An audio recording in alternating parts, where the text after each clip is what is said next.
नमस्कार, मेरा नाम है नवीन कुमार नंदन। ट्विन टावर गिर गया, महज 9 सेकंड में गिराया गया था। आपने वीडियो देख लिया, एक खबर कल की है। लेकिन आप सोच रहे होंगे ये वीडियो आज मैं क्यों बना रहा हूं। आपको दोस्तों जानना चाहिए और जानना बहुत जरूरी है। ट्विन टावर गिरा दिया गया। सुप्रीम कोर्ट के आदेश के बाद ट्विन टावर को महज 9 से 12 सेकंड के भीतर ही जमींदोज कर दिया गया। इतनी लंबी इमारत थी, 32 मंजिला, 9 सेकंड में ही वो धाराशायी हो गई। पूरी इमारत मलबे में तब्दील हो गई। लेकिन दोस्तों, बड़ा सवाल अब यही खड़ा हो रहा है। सवाल यह है कि जब इमारत बन रही थी, ट्विन टावर बनाया जा रहा था, तो किसके शय पर बनाया जा रहा था? क्या सरकार को इसकी जानकारी नहीं थी, प्रशासन को इसकी जानकारी नहीं थी, या इसके पीछे शासन और प्रशासन दोनों लोग मिले हुए थे? क्योंकि सरकार बदल गई। जब ट्विन टावर बनाया जा रहा था, उसकी नींव पड़ी थी, तो अखिलेश यादव की सरकार थी उत्तर प्रदेश में, और इसके बाद साल 2017 में सरकार बदल गई। 22 में विधानसभा चुनाव हुए तो भी योगी की सरकार बनी, योगी आदित्यनाथ मुख्यमंत्री बने। आखिर इतना लंबा समय बीत जाने के बाद भी वो ट्विन टावर लगातार बनता रहा, उसका निर्माण होता रहा।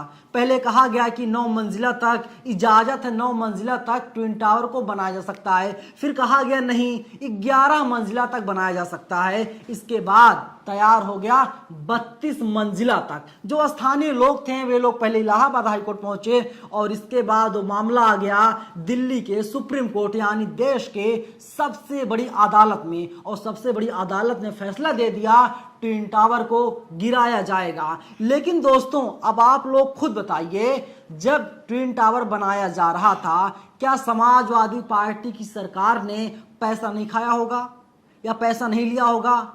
जब उत्तर प्रदेश में साल 2017 में बीजेपी की सरकार आ गई, तो क्या भारतीय जनता पार्टी के तमाम नेताओं ने पैसा नहीं लिया होगा? क्या बीजेपी के नेता इतने ईमानदार हैं? भ्रष्टाचार हो रहा है, इन्हीं के शय पर ट्विन टावर निर्माण किया जा रहा है। और ट्विन टावर कहां बन रहा साहब? नोएडा में बन रहा है, जो दिल्ली एनसीआर में आता है, वहां पर ट्विन टावर बनाया जा रहा है। लेकिन इसके बाद भी जो आला अधिकारी हैं, शासन प्रशासन है, सब लोग सोते रहे। एडीआर ने बड़ा खुलासा किया दोस्तों। खुलासा यह साल 2016-17 में ट्विन टावर के मालिक ने, यानी सुपरटेक ग्रुप के मालिक ने बीजेपी को 1 करोड़ रुपए चंदे के रूप में दिया था। कोई चंदा क्यों देता है पार्टियों को? इसलिए चंदा देता है, उनका जो काम है वो काम उसी तरीके से चलता रहे। पता नहीं उसमें क्या सही है क्या गलत है, उसमें कोई रोड़ा ना बने। इससे साफ जाहिर होता है कि भारतीय जनता पार्टी ने चंदे के रूप में 1 करोड़ रुपए लिया था, और उसके बदले में ट्विन टावर का निर्माण किया जा रहा था। देखिए, मनोज काका है, समाजवादी पार्टी के प्रवक्ता हैं, इन्होंने कल ही ट्वीट कर दिया था। इन्होंने लिखा था, बीजेपी को ट्विन टावर बनाने वाली कंपनी सुपरटेक लिमिटेड ने 2016-17 में 1 करोड़ रुपए चंदा दिया था। ये ऐसी एडीआर की रिपोर्ट कह रही है। अभी आप अपनी स्क्रीन पर देख रहे होंगे 1 करोड़ रुपए, आप ध्यान से देख लीजिए, ये 1 करोड़ रुपए ही है। 1 करोड़ रुपए को सुपरटेक ने योगी सरकार को चंदे के रूप में दिया था। भाई, 1 करोड़ रुपए कम रकम होते हैं क्या? ना जाने कितनों घर बन जाएंगे, ना जाने कितनी गाड़ियां आ जाएंगी, लेकिन बीजेपी को चंदे में दे दिया गया। लेकिन देखिए दोस्तों, वही हिंदुस्तान लाइव, हिंदुस्तान अखबार है देश का एक जाना माना, उसने ट्वीट किया है, यूपी सरकार ने रविवार देर रात सुपरटेक ट्विन टावर्स मामले में संलिप्त रहे नोएडा प्राधिकरण के 26 अधिकारियों की लिस्ट जारी की है। इनमें से 6 मौजूदा अधिकारी हैं, जबकि 1 की मौत हो चुकी है। बाकी 19 रिटायर्ड अधिकारी हैं। 19 लोग रिटायर हो चुके हैं जो तमाम पोस्टों पर तैनात थे। अभी 6 लोग ऐसे हैं जो मौजूदा अधिकारी हैं। इसमें कई लोग आईएएस हैं, कई लोग अन्य अन्य पोस्टों पर अभी भी तैनात है। कोई नोएडा में तैनात है, कोई बाहर तैनात है। दोस्तों, ये जो फेहरिस्त है ना भ्रष्टाचारियों की, एक फेहरिस्त बहुत लंबी है। अकेले ट्विन टावर के मालिक ने घोटाला नहीं किया है, भ्रष्टाचार नहीं किया है। जो ट्विन टावर के मालिक हैं, उनका तो नुकसान हो गया तकरीबन 500 करोड़ रुपए। देखिए दोस्तों, एबीपी न्यूज ने खबर छापी है। रियल्टी फर्म सुपरटेक लिमिटेड के चेयरमैन आरके अरोड़ा ने रविवार को कहा, सुप्रीम कोर्ट के आदेश के बाद नोएडा स्थित ट्विन टावर इमारत को गिराए जाने से कंपनी को करीब 500 करोड़ रुपए का नुकसान हुआ है।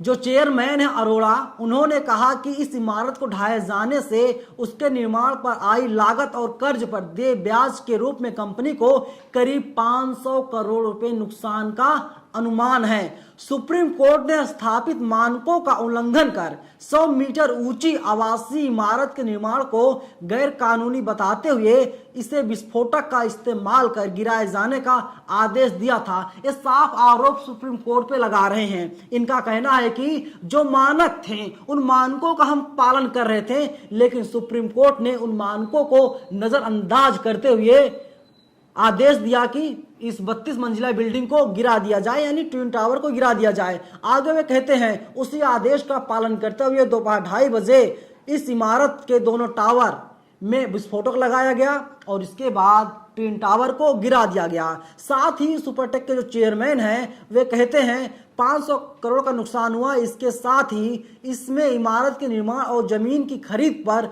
आई लागत के अलावा नोएडा प्राधिकरण को तमाम मंजूरियों के लिए दिए गए शुल्क और बैंकों को कर्ज पर दिया गया ब्याज शामिल है।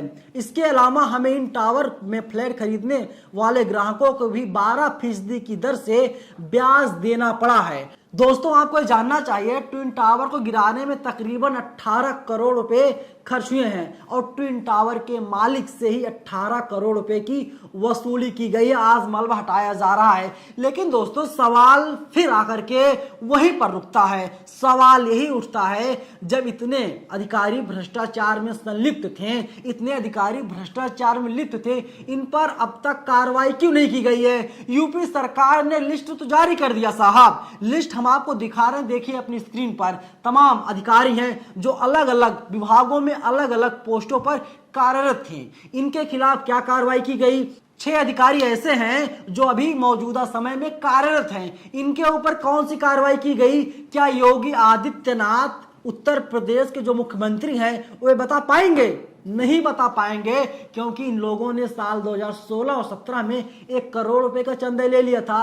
ये तो साफ उजागर है इस जनता के सामने, क्योंकि एडीआर ने रिपोर्ट छापी है। एडीआर के मुताबिक 1 करोड़ का चंदा दिया गया था। इसके अलावा टेबल के नीचे से कितने रुपए का लेन देन हो रहा था, इसकी कोई जानकारी अभी तक सामने नहीं आई है। इसीलिए हम ये भी नहीं कह सकते हैं कि सुपरटेक ने योगी आदित्यनाथ की सरकार को कितने करोड़ रुपए और दिए हैं। लेकिन सवाल वही है दोस्तों, मैं दोबारा से पूछ रहा हूं सवाल योगी आदित्यनाथ जी से कि बताइए 1 करोड़ रुपए का चंदा आप लोगों ने किस लिए लिया था? इसीलिए लिया था पार्टी में मजबूती आएगी, पार्टी में जान आएगी, और जो लोग आपके सहयोगी हैं, जो लोग गलत काम कर रहे हैं, जो लोग अवैध काम कर रहे हैं, उन लोगों को बढ़ावा मिलेगा। देखिए दोस्तों, एडीआर के मुताबिक बीजेपी को 720 करोड़ रुपए मिले हैं, यानी 7 अरब 20 करोड़ रुपए चंदे में मिले हैं। ये चंदा कौन से लोग देते हैं? चंदा देने वाले कौन से लोग हैं? वही लोग हैं जो बिजनेस करते हैं, वही लोग हैं जो अवैध कारोबार करते हैं, वही लोग सिर्फ बीजेपी को नहीं बल्कि कांग्रेस और तमाम ऐसी राजनीतिक पार्टियां हैं जो कॉर्पोरेट घरानों से चंदे के रूप में पैसा लेने का काम करती हैं। लेकिन गोदी मीडिया लगातार यही कह रही है भ्रष्टाचार की इमारत गिर गई है। कोई कह रहा है कुतुब मीनार से बड़ी बिल्डिंग थी ये और उसको गिरा दिया गया है। ये समझ लीजिए कि भ्रष्टाचार कितनी लंबी चौड़ी 32 मंजिला इमारत थी, उसे सुप्रीम कोर्ट के आदेश के बाद गिरा दिया गया। लेकिन उन्हें ये भी पूछना चाहिए, अब तक बताइए योगी आदित्यनाथ जी, प्रधानमंत्री मोदी जी, अब तक आपने क्या कार्रवाई की? जो इसमें भ्रष्टाचारी थे, जो अधिकारी कर्मचारी शामिल थे, उन लोगों पर आपने क्या कार्रवाई की? क्या अब तक जो भ्रष्टाचारी हैं अरोड़ा, क्या उनकी गिरफ्तारी नहीं होनी चाहिए थी? क्योंकि इन्होंने बहुत बड़ा भ्रष्टाचार किया था, 32 मंजिला इमारत खड़ी कर दी। मैं आपको एक छोटी सी बात बता रहा हूं, अगर आप दिल्ली एनसीआर में रहते हैं तो आप चाहकर भी एक लिंटर नहीं डाल सकते। अगर आप लिंटर डालेंगे साहब तो आपके घर पर पुलिस आ जाएगी, आपके घर पर नगर निगम की टीम आ जाएगी, और जब तक आप लोग उस नगर निगम की टीम को कुछ चंदे के रूप में खिलाएंगे पिलाएंगे नहीं, कुछ दान दक्षिणा नहीं देंगे, तब तक वे लोग आपके घर से नहीं जाएंगे। और तब वे लोग आपके घर से जाएंगे जब आप उनके साथ, हो सकता है थाने तक जाएं, हो सकता है जेल तक जाएं, या आपके खिलाफ कोई ना कोई कानूनी कार्रवाई कर दी जाएगी। और इतना बड़ा मामला था, भ्रष्टाचार का मामला था, लेकिन किसी के ऊपर कोई कार्रवाई नहीं की गई है। दोस्तों, आप लोगों की क्या प्रतिक्रिया है? आप लोग अपनी राय हमें कमेंट बॉक्स में जरूर बताइएगा। शुक्रिया।